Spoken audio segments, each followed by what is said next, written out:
থিয়ারির আরো একটি reading comprehension সেশনে আপনাদের স্বাগতম। তো আজকে আমরা ইটিএস এর আরো একটি রিডিং কম্প্রিহেনশন সলভ করব। তো চলেন শুরু করা যাক। This passage is adapted from the material published in 2001, মানে একটা থিসিস পেপার থেকে নেওয়া হয়েছে এই জিনিসটা।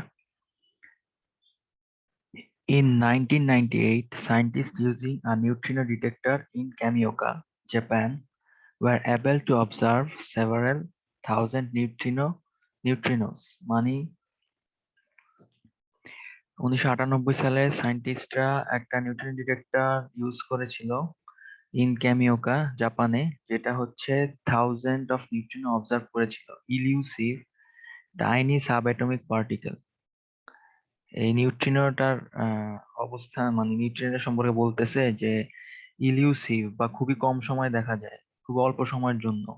Tiny subatomic particle moving at nearly the speed of light, আলোর বেগে চলাচল করে, passing through almost everything in their path, মানে সব তাদের যাত্রাপথে যা কিছু পায় সবকিছুকে সে ভেদ করে আলোর স্পিডে যাইতে পারে। তো এই জিনিসটাকে তারা নিউট্রিনো হিসেবে ব্যাখ্যা করছে, বা নিউট্রিনো ডিটেক্টর দিয়ে এরকম একটা কণা দেখছে যেটার নাম আহ, পরবর্তীতে এই যে নিউট্রিনো সেটা ঠিক করা হয়েছে। Kamioka findings have potentially far reaching ramification. এই যে 1998 সালে ক্যামিওকা যে নিউট্রিনোটা দেখছে নিউট্রিনো ডিটেক্টরের মাধ্যমে, সেটা ফার রিচিং র্যামিফিকেশন, এটা পরবর্তীতে আরো র্যামিফিকেশন মানে শাখা প্রশাখা বৃদ্ধি, বা পরবর্তীতে আরো অনেক বেশি রিসার্চ করা হয়েছে। They strongly suggest that the neutrino has mass, মানে তারা বলছে যে পরবর্তীতে যে র্যামিফিকেশন হয়েছে, তারা বলছে যে দে স্ট্রংলি সাজেস্ট দ্যাট নিউট্রিনোর হচ্ছে ভর আছে, আলবেট যদিও অ্যান ইনফিনিটেসিমাল অ্যামাউন্ট। ইনফিনিটেসিমাল মানে হচ্ছে খুবই ক্ষুদ্র পরিমাণ ভর আছে। Even a tiny mass means that neutrino would outweigh all the universe's visible matter because of their vast number, মানে এই নিউট্রিনোর এই ক্ষুদ্র মাস থাকার পরেও নিউট্রিনো কিন্তু পৃথিবীতে ভিজিবল যত ম্যাটার আছে সেগুলোর ওয়েট কে আউটওয়েট করতে পারে, মানে সেগুলোর থেকে নিউট্রিনোর ওজন অনেক বেশি পরিমাণে, কেননা তারা হচ্ছে প্রচুর সংখ্যক আছে, তাদের এত ক্ষুদ্র ভর থাকার পরেও তারা পৃথিবীর সমস্ত ভিজিবল ম্যাটারের থেকে ওজন বেশি।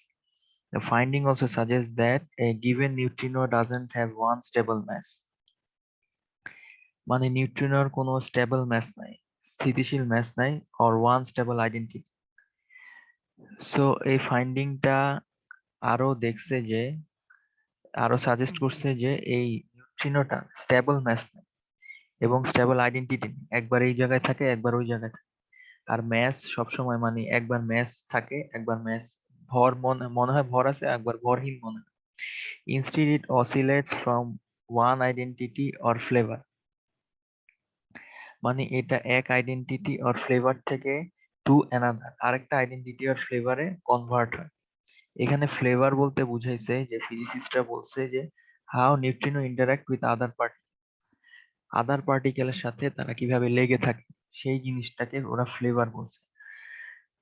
তো মানে আমাদের প্রত্যেকটা জিনিসে কিন্তু নিউট্রিনো আছে, ভিজিবল যতগুলো অবজেক্ট আছে, যেমন আপনার শরীরে বা যে কোনো আপনার যেখানে বসে আছেন সেই টেবিলে বা চেয়ারে, প্রত্যেকটাতে কিন্তু নিউট্রিনো আছে। কিন্তু এই নিউট্রিনোটা হচ্ছে অসিলেটিং বা স্টেবল না। This oscillation may explain why, although sun is a large source of neutrino, মানে অসিলেশনটা ব্যাখ্যা করে কেন যদিও সূর্য একটা large source of neutrino, detectors capture far few solar neutrinos than the base theory of solar physics predicts, মানে solar physics predict করছে যে সূর্যের মধ্যে সবচেয়ে বেশি নিউট্রিনো থাকে, কিন্তু প্র্যাকটিক্যালি যখন ডিটেক্টর দিয়ে দেখা গেছে তখন সূর্যের মধ্যে ফার ফিউয়ার অল্প কিছু নিউট্রিনো পাওয়া গেছে আর কি। The neutrino may be changing to flavours undetectable by detectors, মানে তারা হচ্ছে যে চেঞ্জিং টু ফ্লেভার্স, মানে তারা এক ফ্লেভার থেকে আরেক ফ্লেভারে কনভার্ট, বা এক অবস্থান থেকে আরেক অবস্থানে কনভার্ট, এই জন্য সহজে তাদেরকে বোঝা যায় না। মানে ক্রমাগত তারা চেঞ্জ হইতে থাকে, এই জন্য খুব সহজে এক জায়গায় আপনি যখন ডিটেক্টর একটা জায়গায় ফিক্স করে রাখবেন, তখন দেখা গেল যে খুব কম সময়ের জন্য আসলো, আবার চলে গেল। সো এই অল্প সময় এই ডিটেক্টরটা ডিটেক্ট করতে পারে না, বা যেরকম ডিটেক্ট করার কথা ছিল তার থেকে অনেক অল্প ডিটেক্ট করে। Finally, while standard particle model does not allow for neutrinos with masses, there are theories that do. মানে স্ট্যান্ডার্ড পার্টিকেল মডেলটা হচ্ছে নিউট্রিনোর ম্যাস, মানে নিউট্রিনোর যে ম্যাস আছে এটার কোনো স্ট্যান্ডার্ড পার্টিকেল মডেলে এটার কোনো অবস্থান নেই। মানে স্ট্যান্ডার্ড পার্টিকেল ফিজিক্স মডেলে নিউট্রিনো বলে কিছু নাই। কিন্তু অন্যান্য থিওরি আছে, সেটার মধ্যে আবার নিউট্রিনোর অস্তিত্ব আছে। Further experiment to confirm that neutrinos have mass could help physicists determine which in any of these theories are correct. মানে যে থিওরিতে হচ্ছে নিউট্রিনোর অস্তিত্ব আছে সেসব থিওরি গুলা correct. Standard particle physics theory, এই থিওরিতে বলা হয়েছে যে all matter in terms of 12 fundamental particles, প্রত্যেকটা ম্যাটার পদার্থ হচ্ছে 12টা fundamental particle and 4 fundamental force থাকে। এই থিওরিটা এই থিওরিটা ভুল প্রমাণিত হয়েছে, কেন এই থিওরিতে নিউট্রিনো বলে কিছু ছিল না। পরবর্তীতে থিওরিতে যে নিউট্রিনো বলে যে কিছু আছে এটা নিয়ে পরবর্তী যে থিওরি দেওয়া হয়েছে ওই থিওরি গুলাই কারেক্ট। আমরা কোশ্চেনে চলে যাই। 1 নাম্বার কোশ্চেন বলছে যে the primary purpose of the passage, primary purpose কি ছিল প্যাসেজটা? Evaluate of the merit of a particular theory of light of new evidence, না থিওরি অফ লাইট নিয়ে বলা হয় নাই। Discuss scientists' inability to account for certain unexpected events, না scientist inability নিয়ে বলা হয়। Point out certain shortcoming মানে ভুল ত্রুটি in a long standing theory মানে লং স্ট্যান্ডিং থিওরি বলে কোনো কিছু যে আছে জানা নাই, কিন্তু এখানে কোনো কিছু শর্টকামিং বা ভুল ত্রুটি ধরা হয়নি। Compare several alternative explanation for a particular phenomenon, এখানে কোনো কিছু কম্পেয়ারও করা হয় নাই। Consider some implication of certain scientific findings, হ্যাঁ এখানে কিছু সায়েন্টিফিক ফাইন্ডিং নিয়ে তুলে ধরা হয়েছে।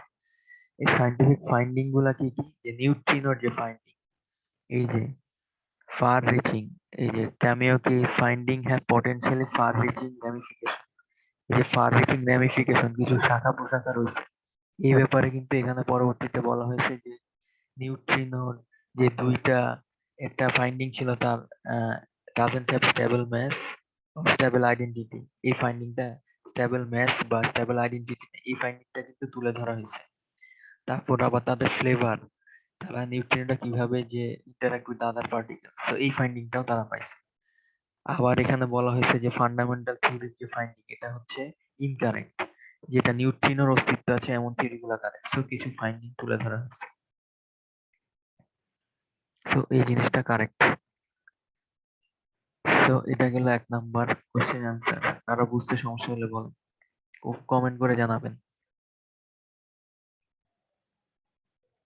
আমরা 2 নাম্বার কোশ্চেনে চলে যাই।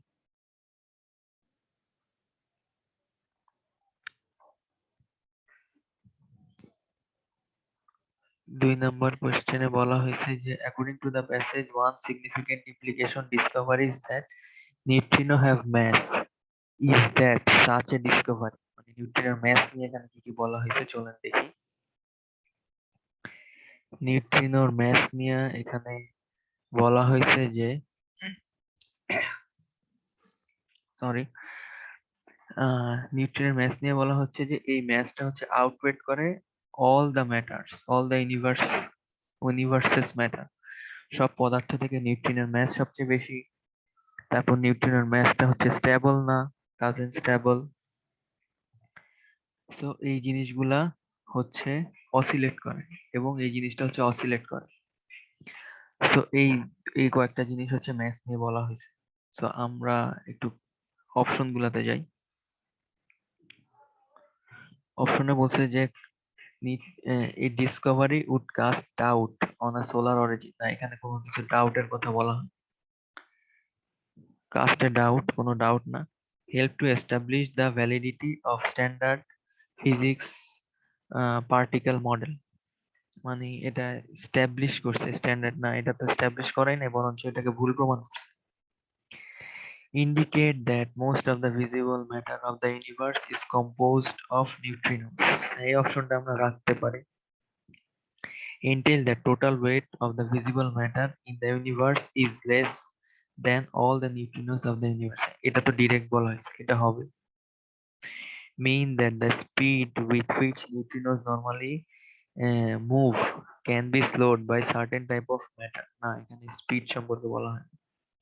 আচ্ছা, indicate that most of the visible matter of the universe is composed of neutrons, এখন এই জিনিসটা কিন্তু সিগনিফিকেন্ট ইমপ্লিকেশন না।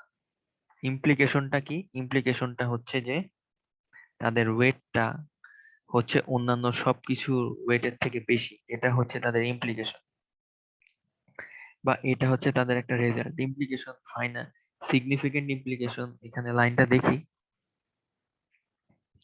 যে এই যে এখানে বলছে যে আউটওয়েট করে, আর ইন্টারঅ্যাকশন কিন্তু এখানে ফ্লেভারের কথা বলা হয়েছে, ঠিক আছে, এখানে ম্যাচের কথা বলা হয়নি, ফ্লেভারটা হচ্ছে ইন্টারঅ্যাকশন, সো এটাও হবে না। So correct answer D. আশা করি আপনারা বুঝতে পেরেছেন, কোনো কিছু না বুঝলে কমেন্ট সেকশনে জানাবেন। ধন্যবাদ। তো চলেন আমরা আরো একটা আরসি দেখি। এই আরসিটা হচ্ছে worker ant perform on particular thing, মানে এন্ড বিষয়ক এই আরসিটা।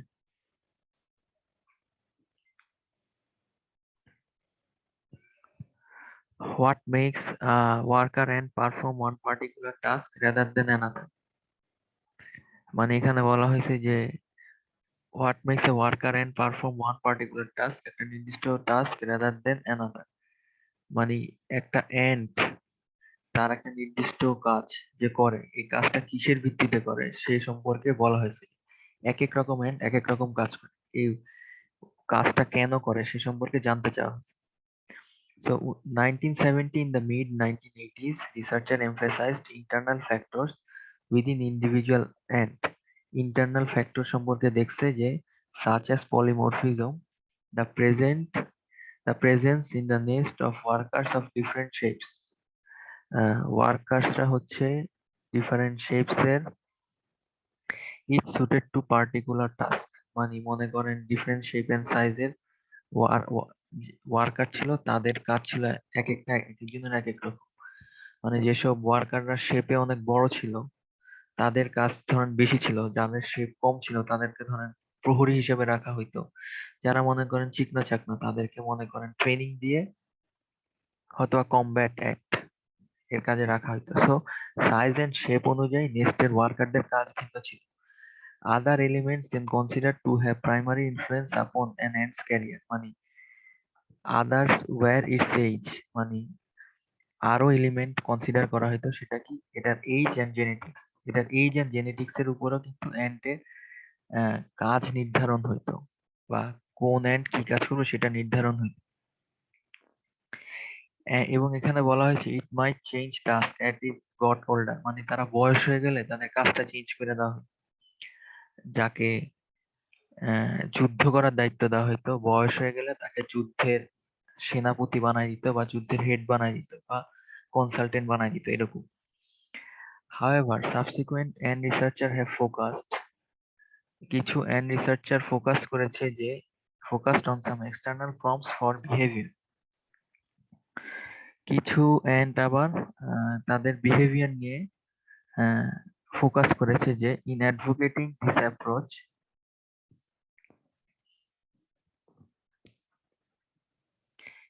এবং এই approach in advocating this approach, এই অ্যাপ্রোচের পরিপ্রেক্ষিতে Deborah Gordon cites experiments in which intervention of ant colony makeup perturb workers activity, মানে অ্যান্ট কলোনির যে ইন্টারভেনশন বা ক্ষতিগ্রস্ত হলে colonies make a perturbed work activity. ওয়ার্কারদের অ্যাক্টিভিটি বাধাগ্রস্ত হয়। মানে আপনি কলোনি যদি ইন্টারভেনশন করেন বা বাধা দেন, তখন দেখা যাবে যে ওয়ার্কারের কাজও চেঞ্জ হয়ে গেছে। By removing workers or otherwise altering the nest condition, মানে আপনি ওয়ার্কারকে যদি রিমুভ করেন অথবা নেস্ট কন্ডিশন যদি অল্টার করেন, মনে করেন নেস্ট বড় বানাইছে, নেস্টটাকে আপনি ভাঙা ছোট করে দিন, বা নেক্সটটাতে আপনি অন্য কিছু দিয়ে দিন যাতে নেক্সটের কন্ডিশনটা চেঞ্জ হয়ে যায়, বা নেক্সটটাকে আপনি অনেক বেশি হিট দিয়ে দিলেন। তো এরকম একটা সে এক্সপেরিমেন্ট করছে যে researcher were able to change the task perform by individual workers. মানে তখনও দেখা গেছে যে ওয়ার্কারের কাজ চেঞ্জ হয়ে যায়। তার মানে এখানে 70-80s এর যে থিওরিটা, সেখানেও দেখা গেছে ওয়ার্কারের কাজ চেঞ্জ হয়। আবার ডেবোরা গর্ডন যে থিওরিটা দিছে বা যে এক্সপেরিমেন্টটা করছে, এই এক্সপেরিমেন্টটা দেখা গেছে যে এই ওয়ার্কারদের কাজ চেঞ্জ হয়। সো ওয়ার্কারদের এন্ড ওয়ার্কার কলোনির ওয়ার্কারদের কাজ আসলে ফিক্স না, এটা ক্রমাগত চেঞ্জ হয়। তো প্রথম অপশন বলছে যে according to the passage which of the following factors were considered from 70 to 80s to mid 1980s, 70 সাল 80 দশকের মাঝামাঝি সময়, to influence the division of labor a colony's worker ant, কলোনির ওয়ার্কার অ্যান্ডে কি কাজ করেছে? ants inherited traits, the age of the ants, are the ants experiences outside the ants experiences outside the nest.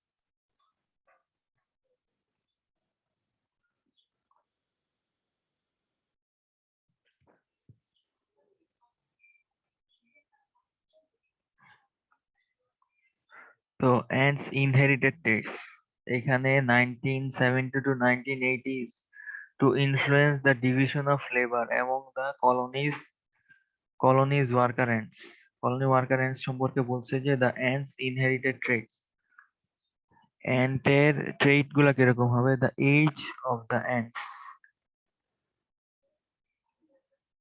the age of the ants, ants এর age, ants এর inheritance, inheritance মানে genetics.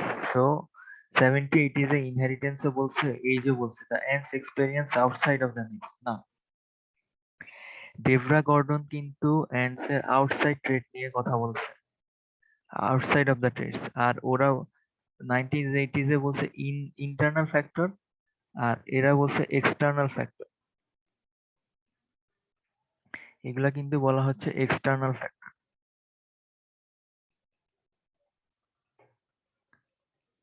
External factor, এটা হচ্ছে internal factor.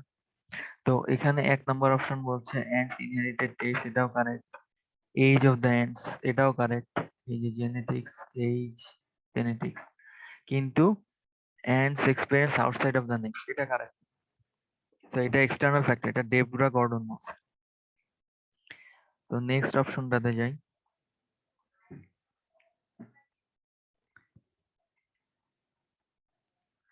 It can be inferred from the passage that Gordon and earlier researcher would agree that which of the following statement about worker ant নিয়ে কি বলা হয়েছে? Disruption of the nest can affect workers role.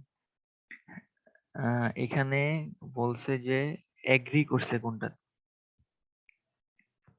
ঠিক আছে, Gordon and earlier researcher কোনখানে agri করছে? Disruption of the nest can affect worker roles.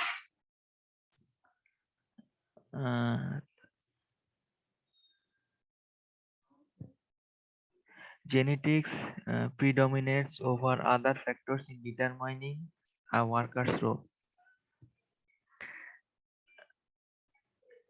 An individual worker's task can change during its lifetime.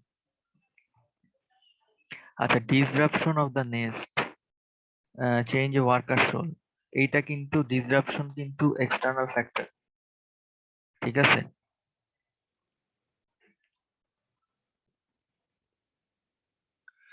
ডিসরাপশনটা কিন্তু disruption of the nest can affect workers role, মানে ডিসরাপশনটা কিন্তু ওয়ার্কার্সদের রোলে মানে change করে। Disruption কিন্তু গর্ডনের গর্ডনের থিওরিতে বলছে। তারপর জেনেটিক্স কিন্তু বলছে হচ্ছে 1970 to 80s রিসার্চে বলছে। কিন্তু সি নাম্বার দেখেন, an individual worker's task can change during lifetime। এই ব্যাপারটা কিন্তু তারা এগ্রি করছে দুইজনই। এই ব্যাপারটা তাদের লাইফ টাইমে ওয়ার্কার যে চেঞ্জ হয় সেটা দুইজনই এগ্রি করছে। এটা হচ্ছে last sentence has which of the following function of the passage. শেষ সেন্টেন্সটা আসলে কি বুঝাইছে? It explains how the experiment perform by Gordon differed from those perform by earlier researcher. এখানে বলা হয়েছে যে it explains how the experiments perform by Gordon, যে কিভাবে এই এক্সপেরিমেন্টটা গর্ডন পারফর্ম করছে।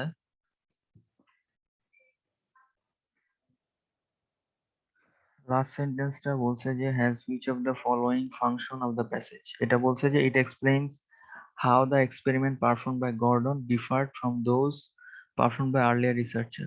না, এই লাস্ট সেন্টেন্সটা কি বলছে আমরা দেখি। By removing workers to otherwise altering researcher able to change the task perform by individual workers. মানে এখানেও হচ্ছে ওয়ার্কারদের ইন্ডিভিজুয়াল টাস্ক চেঞ্জ হয়েছে, ওইখানেও ওয়ার্কারসদের, এখানেও কিন্তু ওয়ার্কারসদের ইন্ডিভিজুয়াল টাস্ক চেঞ্জ হয়েছে।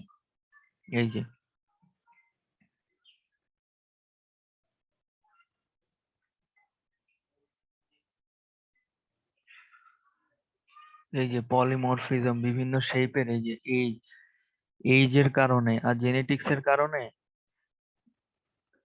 আহ, তাদের এই যে particular task suited to particular task, তাদের যে টাস্কটা চেঞ্জ হয় এই সম্পর্কে বলা হয়েছে। So experiment found Gordon differ, Gordon আসলে তাদের সাথে একমত হয়েছে, কিন্তু তার এক্সপেরিমেন্ট ছিল এক্সটার্নাল ফ্যাক্টর আর আগের সায়েন্টিস্টদের ছিল internal factor. It justifies the methodology of the experiments cited by the cited by the Gordon cited by the Gordon. তো এখানে এখানে বলছে যে জাস্টিফাই দ্য মেথোডোলজি, মানে আগের সাইটেড বাই দ্য গর্ডন, মানে এখানে লাস্ট সেন্টেন্সে মেথোডোলজি জাস্টিফাই করা হয়েছে। এখানে কিন্তু কোনো মেথোডোলজি করে নাই, এখানে জাস্ট তারা হয়েছে যে দেব, এখানে তারা জাস্ট এক্সপেরিমেন্ট করছে, এই এক্সপেরিমেন্ট করছে যে তারা জাস্ট ইন্টারভেনশন জাস্ট দেখছে, যে কলোনি গুলা ইন্টারভেনশন করে দেখছে এবং ওয়ার্কারের অ্যাক্টিভিটি পার্ট আপ বা ডিস্টার্ব করে দেখছে যে কি হয়। এটা কিন্তু কোনো মেথোডোলজি না। সো এটা জাস্টিফাইড দ্য মেথোডোলজিও হবে না। এখানে কোনো মেথোডোলজির কথা বলা হয় না, যদি কয়েকটা স্টেপ থাকতো তাহলে মেথোডোলজি হতো। ফাইনাল অপশন বলছে it gives details showing how experiment cited by Gordon support her position. It gives details showing how the experiments cited by Gordon support her position. মানে গর্ডন কিভাবে তার পজিশনকে সাপোর্ট করে সেই সম্পর্কে বলা হয়েছে। এখানে ডিটেইলস যে বলছে যে লাস্টে ওয়ার্কাররা হচ্ছে ইন্ডিভিজুয়াল ওয়ার্কাররা হচ্ছে টাস্ক চেঞ্জ করে ফেলে এক্সটার্নাল, এই যে এখানে এক্সটার্নাল প্রম্পটের কারণে তারা যে তাদের টাস্ক ওয়ার্কার এন্ডরা যে তাদের টাস্ক চেঞ্জ করে সেই সম্পর্কে একটা ডিটেইলস শো করছে। কিভাবে শো করছে? Intervention of the colony. তো এটা হচ্ছে জাস্ট এক্সপেরিমেন্ট শো করা, এটা কোনো মেথোডোলজি না। সো মেথোডোলজির অপশনটা বাদ যাবে আর এই অপশনটা ঠিক থাকবে। সো এই হলো আমাদের আরো একটা প্যাসেজ রিডিং কম্প্রিহেনশনের সলিউশন। আপনাদের কোনো কিছু বুঝতে সমস্যা হলে অবশ্যই কমেন্ট করে জানাবেন এবং আমাদের চ্যানেলটা সাবস্ক্রাইব করে আমাদের পাশে থাকবেন। ধন্যবাদ। আসসালামু আলাইকুম।